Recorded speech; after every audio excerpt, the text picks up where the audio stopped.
gagal membuat 5.000 anak-anak mahasiswa yang sudah tamat kuliah bekerja. Tingkat pengangguran tinggi, itu fakta. Kasus stunting, anak-anak ini susah, itu fakta. Kekurangan pupuk, itu fakta. Gaji-gaji rendah guru-guru, itu fakta. Seorang pemimpin, seorang bupati itu harus mampu menjawab seluruh kesulitan rakyat. Itu.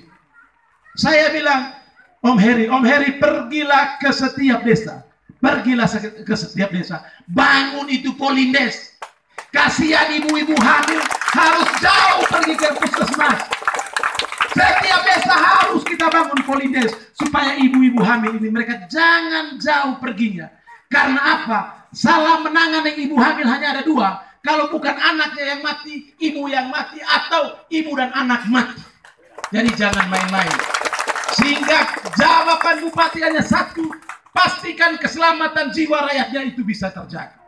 Itu pasti. Yang kedua, jaga ini generasi-generasi muda. Kalau kita tidak jaga ini generasi muda, maka hilang generasi ini. Pastikan anak-anak pintar itu terus melanjutkan sekolah. Pastikan mereka harus mendapatkan beasiswa. Pastikan. Itu tugas siapa? Itu tugas bupati. Tidak tugas orang lain. Ketiga, pastikan bahwa isi bapak mama inak amang jalan dan pergi itu infrastrukturnya bagus. Ya, saya selalu dengar Om Heri bilang, situasi sekarang orang banyak itu capek di jalan daripada capek di kebun. Itu fakta. Bapak mama yang saya kasih begini. Saya kemarin tertegun dengan pidato mereka di pasar yang mengatakan bahwa saya ini pendatang. Saya hanya mau kasih tahu itu bupati. Saya punya mama itu orang Pongkor. Saya punya bapak itu tahun 65 sudah ada di sini. Dan kami lahir besar di Satarmese. Kenapa bapak memainkan kata-kata itu? Saya hanya mau bilang, kalau saya sejak Tembata, istri bapak juga orang Sumatera. Jangan main itu. Jangan. Pemimpin yang hebat itu tidak memainkan politik identitas.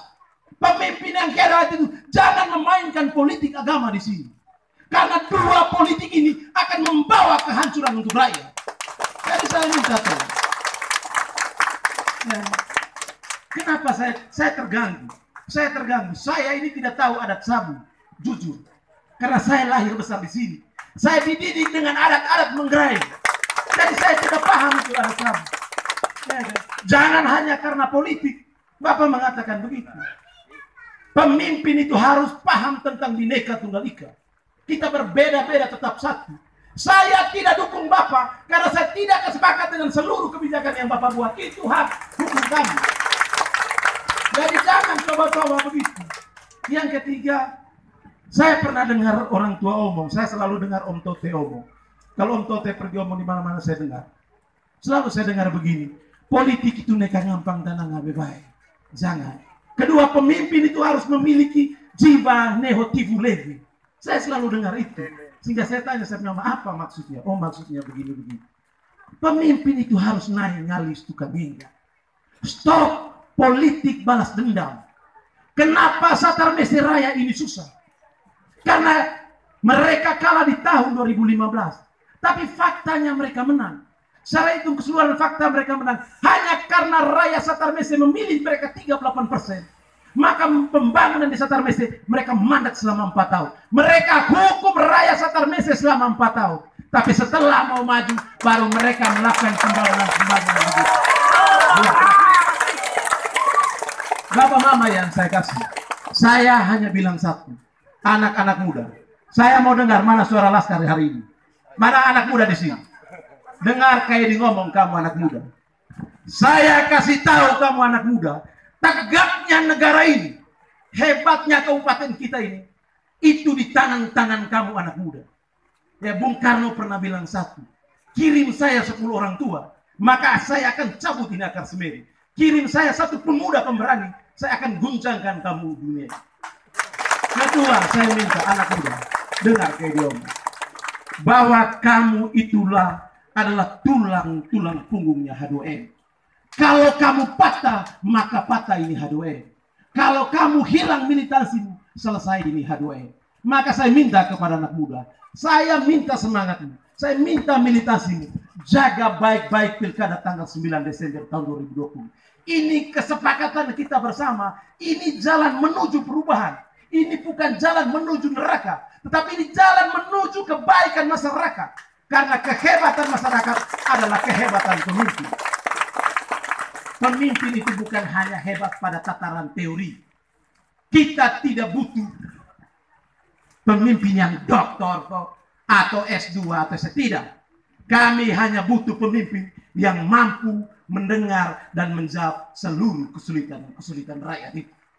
Ya. Jadi begini, saya omong memang. Saya bicara ini bukan saya sedang membenci Pak Deno atau Pak Victor, tidak. Saya tetap menghormati mereka karena mereka jauh lebih tua dari saya. Tentu penghormatan saya tetap. Tetapi di dalam urusan kebijakan politik, maka saya berseberangan dengan mereka. Apa yang saya sampaikan ini bukan cerita-cerita tipu, tapi ini memang fakta yang terjadi di lapangan. Fakta yang terjadi di lapangan. Maka kami pastikan tanggal 9 Desember tahun 2020. Ina, saya hanya minta satu. Ina adaku, mama daku, bapak daku. Kalau hari ini ada yang masih ragu-ragu, kalau hari ini ada yang belum mau memilih, kalau hari ini ada yang belum menentukan pilihan, endema hasil survei kita sudah 15%. Kalau di total selisih kita 31.000. Saya akan total. Ini bukan survei kami. Ini bukan survei. Ini survei kredibel nasional. Ya kan? Jadi go. Ya, isi inang, isi amang, neka ragu-ragu. Saya kasih tahu inang amang. Salah kita memilih tahun 2015. Bang Tebayan itu. Ada kalimat orang tua begini. Tugas rakyat, tugas pemimpin itu titong toing aguteng. Tugas rakyat itu mengevaluasi apa yang sudah dibuat oleh pemimpin. Maka ada lahir kalimat bae slamiga, ita slamiga, pecing slamiga. Faktanya memang ini rakyat sekar besi rakyat susah. Jangan ragu-ragu. Andema ini bukan soal benci, mohon maaf. Ini bukan soal kebencian. Ini soal pilihan hati. Ya, Bapak Mama yang saya kasih.